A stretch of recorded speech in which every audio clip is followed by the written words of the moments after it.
या मालिकेच्या आजच्या भागामध्ये आपण पाहणार आहोत, अनिका आरडाओरडा करत कामिनीला सांगत असते की काही झालं तरी मी त्या पूजेसाठी बसणार नाहीये आणि ते ऐकून कामिनी काळजीत पडते।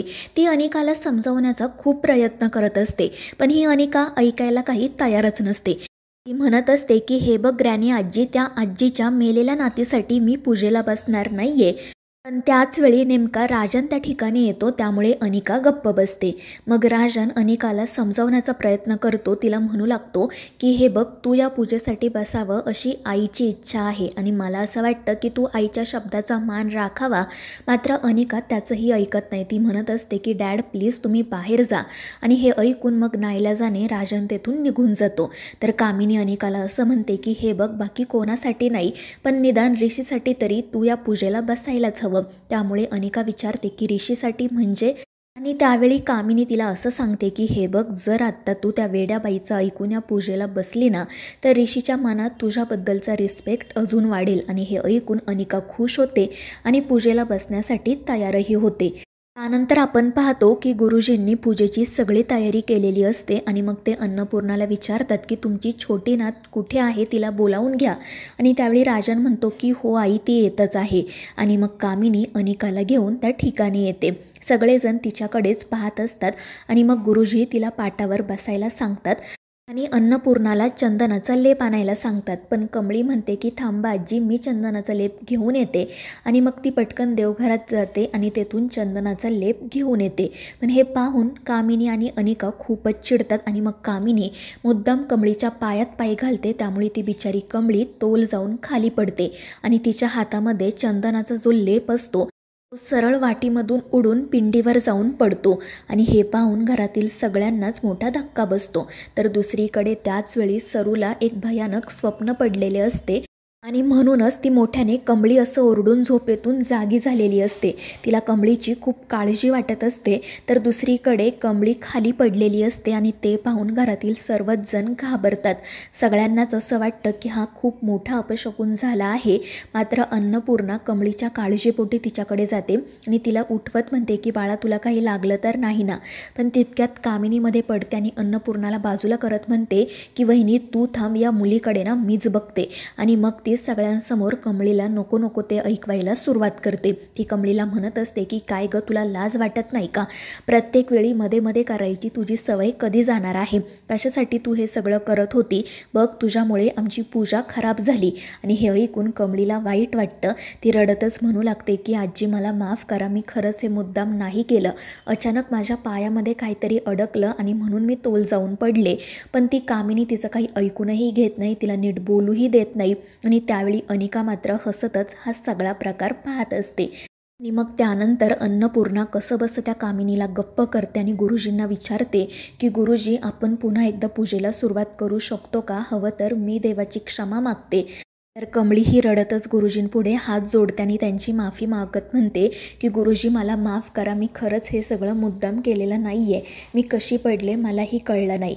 तर दुसरीकडे सरू खूपच घाबरलेली असते, तिला कमळीची खूप काळजी वाटत असते। आणि मग ती देवी आईच्या मंदिराकडे बघत रडतच म्हणू लागते की देवी आई, मला आज पुन्हा एकदा तेच स्वप्न पडलं। अगं, ती बाई माझ्या लेकीच्या जीवावर उठली आहे आणि म्हणूनच मी आजपर्यंत कधीही माझ्या कमळीला नजरेपासून दूर केलं नाही। परंतु आबांच्या हट्टामुळे मला तिला शिकण्यासाठी मुंबईला पाठवावं लागलं। पण तू तिचं रक्षण कर, काही झालं तरी त्या बाईच्या हाती माझी कमळी लागता कामा नये, नाहीतर ती माझ्या लेकीचं काय करेल काय माहिती। तू काही कर, पण माझ्या कमळीचं रक्षण कर। तर दुसरीकडे गुरुजी हसून अन्नपूर्णाला म्हणतात की ताई, तुम्ही काही काळजी करू नका, आपण पूजा इथून पुढे सुरू ठेवू शकतो, कोणताही अपशकुन झालेला नाहीये। आणि ते ऐकून अन्नपूर्णाला, राजनला, ऋषीला, कमळीला आणि इतर सगळ्यांनाच आनंद होतो। परंतु त्या कामिनीचा आणि अनिकाचा मात्र चेहराच पडतो। कामिनी म्हणत असते की गुरुजी, हे काय बोलताय तुम्ही? पण अन्नपूर्णा तिला शांत बसायला सांगते आणि मग ती अनिकाला म्हणते की अनिका बाळा, जा पूजेसाठी बस। पण त्यावेळी गुरुजी म्हणतात की नाही अन्नपूर्णा ताई, आता ही पूजा तुम्हाला तुमच्या छोट्या नातीच्या हाते नाही करता येणार। आणि ते ऐकून सगळेजण आश्चर्याने एकमेकांकडे पाहू लागतात। तर गुरुजी म्हणतात की घाबरू नका, तुमच्या छोट्या नातीची यात काही चुकी नाहीये। मात्र कमळीकडून पूजेला आरंभ झाला आहे, त्यामुळे या पुढची पूजा तिलाच पूर्ण करावी लागेल आणि ते ऐकून अनिका तर खूपच चिडते. अन्नपूर्णाला समजत नाही की आता काय निर्णय घ्यावा आणि मग ती राजनकडे पाहते. तर राजन म्हणतो की आई काळजी करू नको, गुरुजींनी सांगितलं आहे ना त्याप्रमाणेच आपण करूयात. कमळीला पूजेसाठी बसू दे, कारण तसंही अनिकाला या पूजेमध्ये कोणताही इंटरेस्ट नव्हता. आणि ते ऐकून मग अन्नपूर्णाही म्हणते की ठीक आहे, कारण जर अनिका इच्छा नसताना या पूजेसाठी बसली असती ना तर मग पूजेला काहीच अर्थ उरला नसता. त्यापेक्षा कमळी मनोभावे पूजा करेल आणि आपली थोरली नात लवकरच घरी परत येईल. आणि ते ऐकून सगळ्यांनाच आनंद होतो. परंतु कमळी घाबरूनच कामिनीकडे आणि त्या अनिकाकडे पाहत असते आणि अन्नपूर्णाला म्हणत असते की आजी नको, मी नाही पूजा करत. पण अन्नपूर्णा तिला म्हणते की कमळी बाळा काळजी करू नको, आता ही पूजा तुलाच करावी लागेल. पण त्यावेळी कामिनी म्हणते की अगं वहिनी हे काय बोलतेस तू, ही कोण कुठची मुलगी, तिला इतका मोठा मान कशासाठी. मात्र अन्नपूर्णा तिला गप्प बसायला सांगते आणि मग त्यानंतर कमळी पूजेसाठी पाटावर जाऊन बसते. ऋषी आणि निंगी तर खूपच आनंदात असतात. राधिकाला आणि त्याचसोबत प्राजक्ताला देखील खूप आनंद झालेला असतो. मात्र ती अनिका खूपच चिडलेली असते. पण तो राजन कसाबसा तिला शांत करतो आणि तिथेच हॉलमध्ये थांबायला सांगतो. त्यानंतर आपण पाहतो की पूजेला सुरुवात होते. गुरुजींनी सांगितल्याप्रमाणे कमळी सगळे विधी पार पाडत असते. सर्वच जण कौतुकाने तिच्याकडे पाहत असतात आणि मग पूजा संपन्न होते.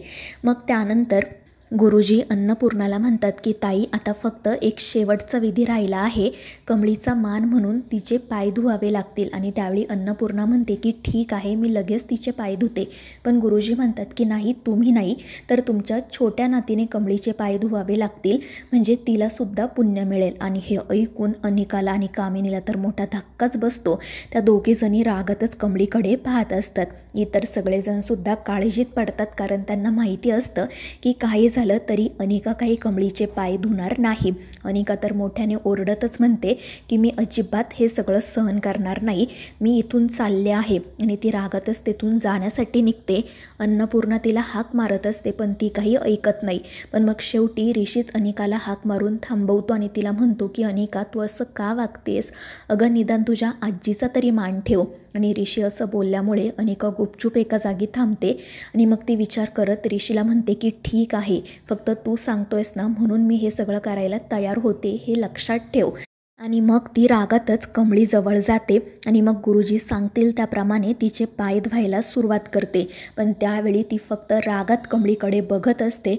तर कमळीला देखील तिची थोडी भीतीच वाटत असते. पण मग शेवटी अनिका पाय धुते आणि मग त्यानंतर गुरुजींनी सांगितल्यामुळे ती कमळीचे पायही पुसून देते आणि मग रागातच तेथून निघून जाते. त्यानंतर गुरुजी कमळीला सांगतात की बाळा आता तू सगळ्यांचा आशीर्वाद घे.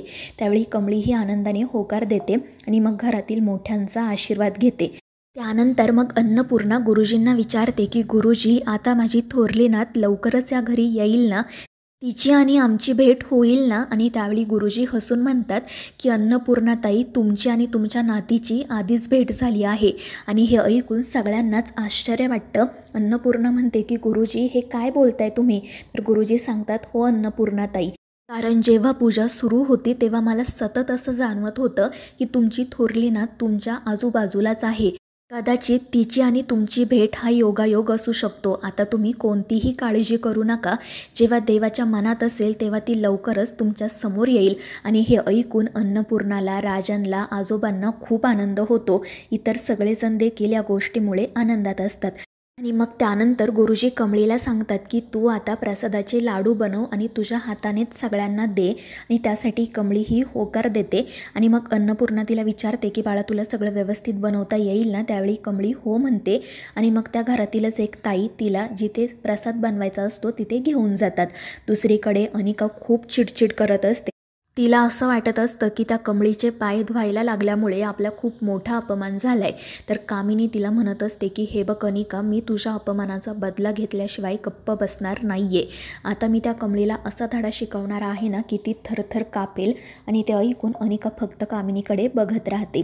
दुसरीकडे त्या ताई कमळीला ज्या ठिकाणी प्रसाद बनवायचा असतो त्या ठिकाणी घेऊन येतात आणि मग कमळी प्रसादाच्या तयारीला सुरुवात करते. तितक्यात ऋषी त्या ठिकाणी येतो. तो देखील कमळीला मदत करू लागतो. तर कमळी विचारते की काय हो सर, तुम्ही शिक्षक होण्याच्या आधी आचारी होता का? आणि ते ऐकून ऋषी गप्प बसतो आणि मग तो कमळीला सांगतो की हे बघ, सगळं काही व्यवस्थित कर बरं का.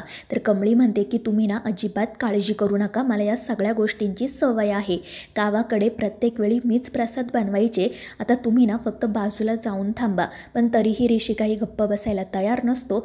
त्यामुळे कमळी त्याला सरळतेतून हकलून देते आणि प्रसाद बनवायला सुरुवात करते. दुसरीकडे बंड्या सरूकडे जातो आणि त्यावेळी सरू कमळीच्या काळजीतच बसलेली असते. बंड्या तिला विचारतो की काय गं सरू काकी, काय झालं? आणि त्यावेळी सरू म्हणते की बंड्या ऐक ना, मला आपल्या कमळीची खूप काळजी वाटते. त्यामुळे तू माझं एक काम कर, मुंबईला जा, कमळी आणि निंगी कुठे आहेत, कशा आहेत याची चौकशी कर आणि मला येऊन सांग. आणि ते ऐकून बंड्या म्हणतो की अगं काकी, तू कशाला काळजी करते? माझं परवाच त्या दोघींसोबत बोलणं झालं, त्या दोघीही चांगल्या आहेत. मात्र या गोष्टीवर सरू काही विश्वास ठेवायला तयार नसते. ती म्हणत असते की हे बघ, त्या दोघींना फोनवर खरं काय ते सांगणार नाहीत. मला ना खूप काळजी वाटते, तू काही कर आणि मुंबईला जा, माझ्यासाठी एवढं कर. आणि ते ऐकून बंड्या म्हणतो की ठीक आहे, तू काही काळजी करू नको, मी लगेच तिकीट काढून येतो. आणि त्यामुळे सरूच्याही जीवात जीव येतो. दुसरीकडे आपण पाहतो की कमळी प्रसादाचे लाडू बनवत असते, पण तितक्यात एक ताई तिथे येतात आणि तिला म्हणतात की तुम्हाला अन्नपूर्णा मॅडमने बोलावलं आहे. त्यामुळे कमळी अन्नपूर्णाकडे जाण्यासाठी निघते आणि ती तिथून गेल्यावर कामिनी आणि अनिका त्या ठिकाणी येतात. आणि कमळीने जो प्रसाद बनवलेला असतो त्यामध्ये ही कामिनी खुशाल केरोसिन मिक्स करते आणि अनिकाला म्हणते की आता बघ, ही अन्नपूर्णा वहिनीच कमळीला कशी घराबाहेर हाकलून देते ते. तर मित्रांनो, या मालिकेच्या पुढील भागांमध्ये आपण पाहणार आहोत कमळी अनिकाचा आणि कामिनीचा डाव त्या दोघींवरच उलटवते आणि ज्या प्रसादामध्ये केरोसिन मिक्स केलेले असते तो प्रसाद ही कामिनीला, अनिकाला आणि अनिकाच्या मैत्रिणींनाच खायला देते. तर मित्रांनो, या मालिकेच्या पुढील भागांच्या अपडेटसाठी आपल्या चॅनेलला सबस्क्राईब करा.